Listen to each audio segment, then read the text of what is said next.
আসসালামু আলাইকুম রহমতুল্লাহি ওবরকাতুহ। সম্মানিত দর্শক, বাংলাদেশের সাবেক প্রধানমন্ত্রী শেখ হাসিনাকে নিয়ে আলোচনা কিছুতেই থামানো যাচ্ছে না। আমরা যে যার মতো করে তার সম্পর্কে বলে যাচ্ছি। কখনো তার কণ্ঠস্বর, এটি কি সত্যি না এটি এআই যুক্ত, এটি কি ভুয়া, এটি কি তিনি ছেড়ে দিয়েছেন নাকি তার প্রতিপক্ষ ছেড়ে দিয়েছে, আলোচনা করছি। তিনি কি দিল্লিতে আছেন নাকি বাংলাদেশে কোথাও লুকিয়ে রয়েছেন, আলোচনা করছি। তিনি কি ফিরে আসবেন নাকি আসবেন না, তিনি কি আবার রাষ্ট্র ক্ষমতা ফিরে পাবেন নাকি তাকে বাকি জীবন জেলখানার কারাপ্রকোষ্ঠে কাটাতে হবে, তাও আমরা আলোচনা করছি। তিনি দিল্লিতে রাজকীয় মেহমান হিসেবে আছেন নাকি বন্দী অবস্থায় আছেন। তার সঙ্গে প্রধানমন্ত্রী নরেন্দ্র মোদী দেখা করছেন, ঘন ঘন সেই রাষ্ট্রের গুরুত্বপূর্ণ ব্যক্তি থেকে শুরু করে সবাই তার সঙ্গে দেখা করছেন, নেতাকর্মীদের সঙ্গে তিনি কথাবার্তা বলছেন। এটা নিয়ে যেভাবে আলোচনা করছি, একই সঙ্গে তিনি তার ভাই বোন আত্মীয় স্বজন কারোর সঙ্গে দেখা সাক্ষাৎ করতে পারছেন না, তাকে গোপন স্থানে লুকিয়ে রাখা হয়েছে, এগুলো আমরা বলছি। তিনি আগরতলাতে আসছেন বাংলাদেশে ঢোকার জন্য, আমরা এর আগে একবার আলোচনা করেছিলাম। আবার অতি সম্প্রতি ভারতীয় পত্রপত্রিকা, বাংলাদেশে কিছু যাকে বলা হয় ইউটিউবার, সামাজিক মাধ্যম, তারা বলার চেষ্টা করছেন একেবারে সন্তারিখ সহ যে দিল্লির অমুক অমুক জায়গাতে স্টেশনে শেখ হাসিনা ছিলেন এবং তাকে কলকাতাতে আনা হয়েছে। এবং এই ঘটনা যদি সত্য হয় তাহলে এটি আমাদের জন্য, আমাদের রাজনীতিবিদদের জন্য, বিশেষ করে যারা আওয়ামী বিরোধী শক্তি, তাদের জন্য একটি অশনির সংকেত।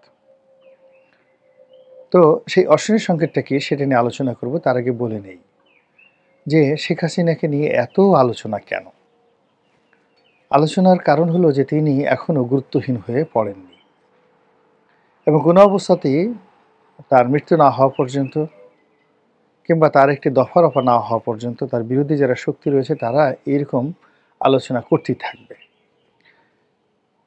তো শেখ হাসিনা বিরোধীরা যতই আলোচনা করুন না কেন, সঙ্গে সঙ্গে তার সঙ্গে পাল্লা দিয়ে শেখ হাসিনার যারা পক্ষের যারা লোকজন রয়েছেন তারাও কিন্তু মারাত্মকভাবে আলোচনা করবে।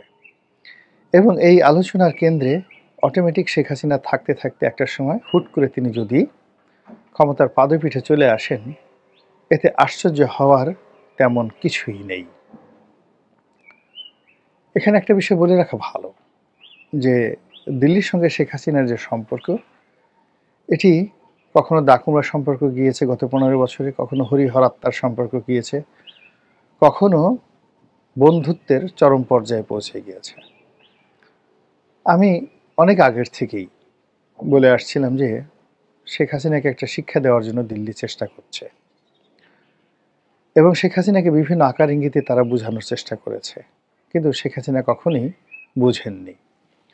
তার মধ্যে একটা অহমিকা বোধ ছিল যে তিনি জাতির জনকের কন্যা এবং তার পিতা যেভাবে মনে করতেন যে বাংলাদেশের জনগণ তাকে ভালোবাসে, শেখ হাসিনার মনের মধ্যে এখনও ধারণা যে তিনি এয়ারপোর্টে এলে লক্ষ লক্ষ কোটি কোটি মানুষ তাকে অভ্যর্থনা জানাবে এবং তিনি এদেশের মানুষের জন্য যে কাজ করেছেন, এদেশের মানুষ জীবন দিয়ে হলেও তাকে রক্ষা করবে।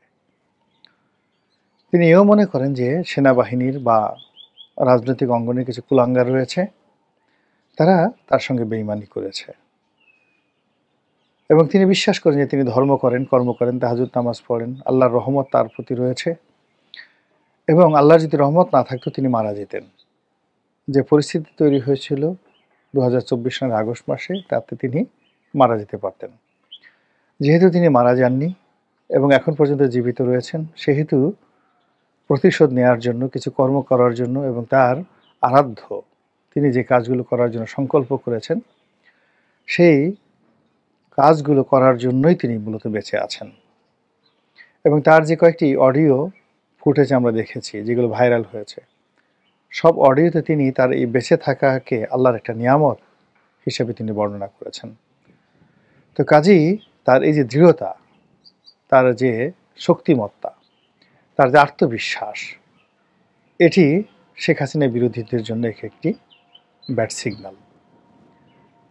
দ্বিতীয়ত, তিনি যেখানে রয়েছেন এটিও তার বিরোধী শক্তির জন্য একটি ব্যাড সিগন্যাল।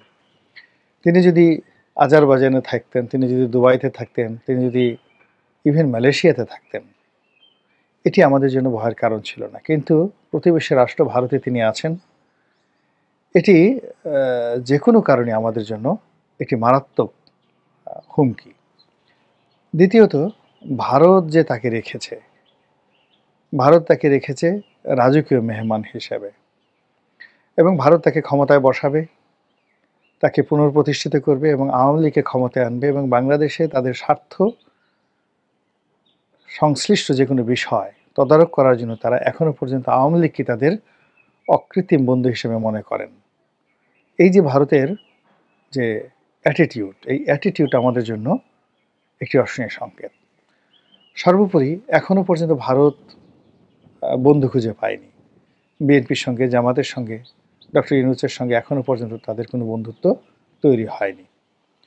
তো সেই দিক থেকে শেখ হাসিনাকে নিয়ে তাদের যে প্ল্যান, তাদের যে পরিকল্পনা, সেই পরিকল্পনা নিয়ে যদি আমরা ভয় না পাই তাহলে আমরা বোকার স্বর্গে বসবাস করছি। এবং সর্বোপরি, কাকতালীয় কিনা জানি না, আমেরিকার যিনি গোয়েন্দা প্রধান মিস্টার তুলসী গ্যাবার্ড, তিনি মিসেস তুলসী গ্যাবার্ড, তিনি দিল্লি সফর করার পর দিল্লির কথাবার্তা পরিবর্তন হয়ে গিয়েছে। আওয়ামী লীগের মধ্যে এক ধরনের আত্মবিশ্বাস পয়দা হয়েছে, এবং আওয়ামী লীগের যারা লোকজন তারা তুলসী গ্যাবার্ডের সঙ্গে শেখ হাসিনার বৈঠক হয়েছে এরকম একটা ছবি তৈরি করে তারা ইন্টারনেটে ছেড়ে দিয়েছে। আবার সেই ছবিটি সঠিক না বেঠিক, সেই ছবিটি ভুয়া নাকি জেনুইন, তা প্রমাণের জন্য আবার ফ্যাক্ট চেকিং যে সফটওয়্যার রয়েছে সেটির মাধ্যমে দেশের বড় বড় টেলিভিশনগুলো প্রমাণ করার চেষ্টা করছে যে না, এটা একটা মিথ্যা ছবি, ভুয়া ছবি।